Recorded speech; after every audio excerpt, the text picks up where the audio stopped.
Assalamualaikum warahmatullahi wabarakatuh. Perkenalkan, saya dengan Saron Veronica Tukimin, NIM 1814201076, mahasiswa keperawatan Universitas Pembangunan Indonesia Manado. Pada saat ini saya akan memaparkan materi tentang keperawatan keluarga, yaitu konsep keperawatan keluarga untuk memenuhi proyek ujian akhir semester dengan dosen pengampu yaitu Dr. Wiwit Haryanto, Eskop Nurse MMR. Kita masuk pada bab 1 yaitu pendahuluan latar belakang. Keperawatan sebagai pelayanan profesional dalam aplikasinya harus dilandasi oleh dasar keilmuan keperawatan yang kokoh. Dengan demikian, perawat harus mampu berpikir logis dan kritis dalam menelaah dan mengidentifikasi fenomena respon manusia. Banyak bentuk-bentuk pengetahuan dan keterampilan berpikir kritis harus dilakukan pada situasi klien, antara lain dengan menggunakan model-model keperawatan dalam proses keperawatan. Dan tiap model dapat digunakan dalam praktek keperawatan sesuai dengan kebutuhan. Pemilihan model keperawatan yang tepat dengan situasi klien yang spesifik memerlukan pengetahuan yang mendalam tentang variabel-variabel utama yang mempengaruhi situasi klien.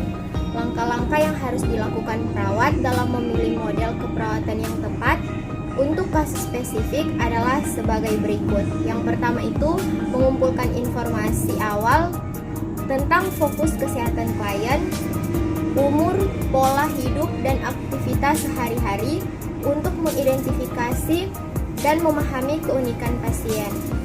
Yang selanjutnya itu mempertimbangkan model keperawatan yang tepat dengan menganalisa asumsi yang melandasi definisi konsep dan hubungan antar konsep. Bab 2 yaitu tinjauan pustaka. Yang pertama itu ada keluarga sebagai fokus sentral pelayanan keperawatan. Nah, salah satu aspek yang penting dalam keperawatan adalah keluarga, di mana keluarga ini adalah unit terkecil dalam masyarakat, merupakan klien keperawatan atau si penerima asuhan keperawatan.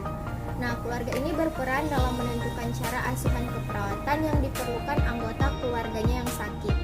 Keluarga merupakan unit terkecil dari komunitas yang di dalamnya ada individu yang saling berinteraksi dan memiliki hubungan emosional, psikososial, budaya, dan spiritual. Selanjutnya, keberhasilan keperawatan di rumah sakit dapat menjadi sia-sia jika tidak dilanjutkan oleh keluarga di rumah.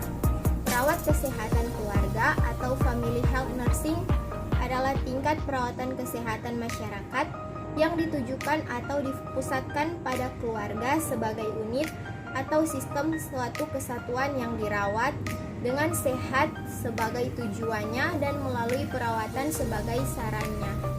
Dalam perawatan kesehatan masyarakat, yang menerima pelayanan perawatan dibagi 3, yaitu tingkat individu, tingkat famili atau keluarga, dan tingkat komunitas atau masyarakat. Selanjutnya itu ada definisi dan batasan keluarga. Banyak ahli menguraikan pengertian keluarga sesuai dengan perkembangan sosial masyarakat. Yang pertama itu pengertian keluarga menurut Reisner tahun 1980, di mana keluarga adalah sebuah kelompok yang terdiri dari 2 orang atau lebih yang masing-masing mempunyai hubungan kekerabatan yang terdiri dari bapak, ibu, adik, kakak, kakek, dan nenek.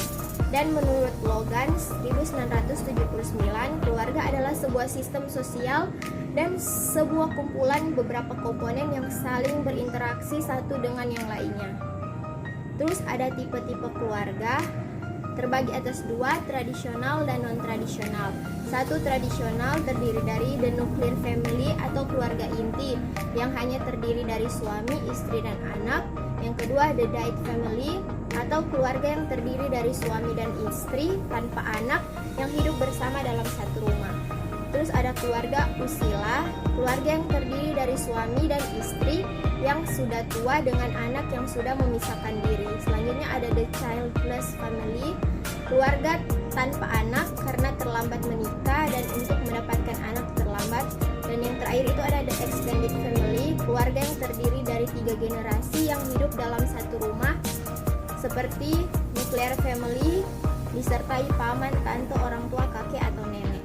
Selanjutnya itu ada non-tradisional, keluarga non-tradisional ini terdiri dari the unmarried teenage mother, atau keluarga yang terdiri dari orang tua, terutama ibu, dengan anak yang lahir tanpa hubungan nikah.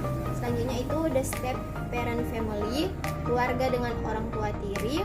Terus ada common family, beberapa pasangan atau keluarga yang tidak ada hubungan saudara yang hidup bersama dalam satu rumah. Terus ada the non-marital heteroseksual, keluarga yang hidup bersama berganti-ganti pasangan tanpa melalui pernikahan.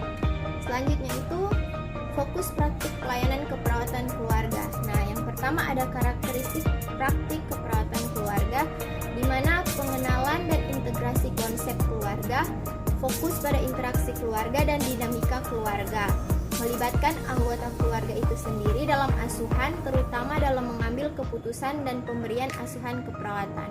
Terus ada faktor peningkatan perkembangan keperawatan keluarga, di mana meningkatnya pengenalan dalam keperawatan dan masyarakat terhadap kebutuhan promosi kesehatan dan bukan secara praktis berorientasi pada penyakit. Berkembangnya kesadaran keluarga untuk lebih memperhatikan masalah keluarga di komunitas. Selanjutnya itu tingkatan praktik keperawatan keluarga. Yang pertama ada tingkat 1, keluarga sebagai konteks, di mana keperawatan keluarga dikonseptualisasikan sebagai bidang, di mana keluarga dipandang sebagai konteks bagi klien atau keluarga.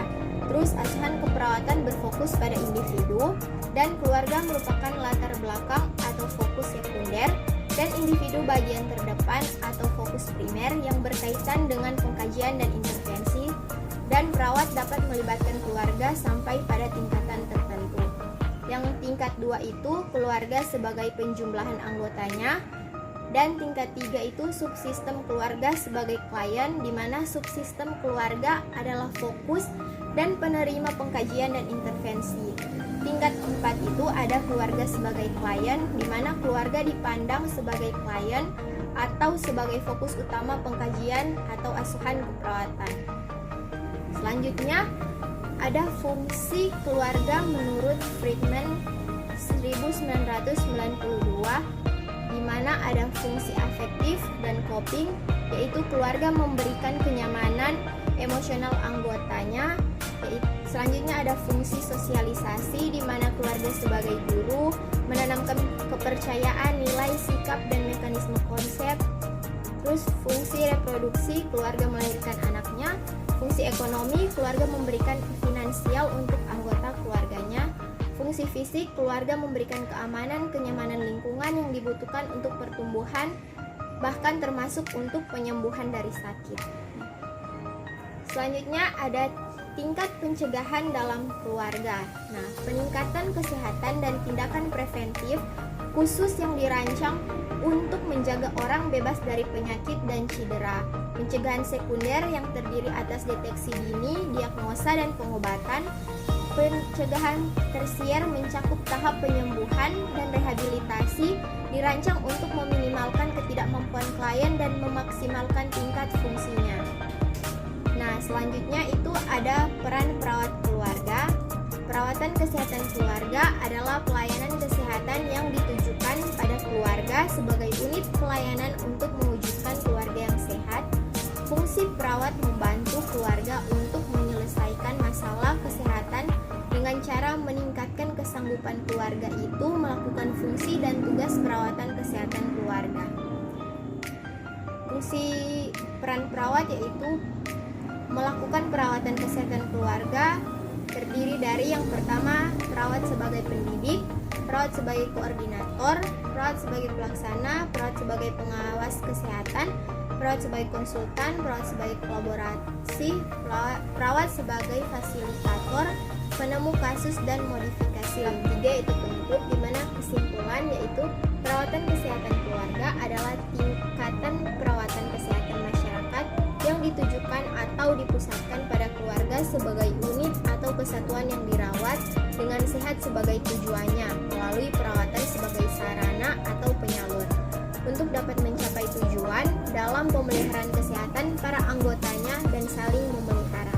Nah, proses keperawatan keluarga terdiri dari pengkajian, diagnosa keperawatan, perencanaan keperawatan, dan evaluasi yang selalu terdokumentasi. Sekian pemaparan materi dari saya. Untuk itu saya ingin mengajak kepada adik-adik yang ingin melanjutkan studi ke perguruan tinggi, ayo gabung dan daftar bersama kami di Universitas Pembangunan Indonesia Manado atau UNPI. UNPI merupakan perguruan tinggi yang berkualitas dan profesional dalam pendidikan keperawatan dan menghasilkan perawat-perawat yang profesional. Akhir kata saya mengucapkan banyak-banyak terima kasih. Shalom, assalamualaikum warahmatullahi wabarakatuh.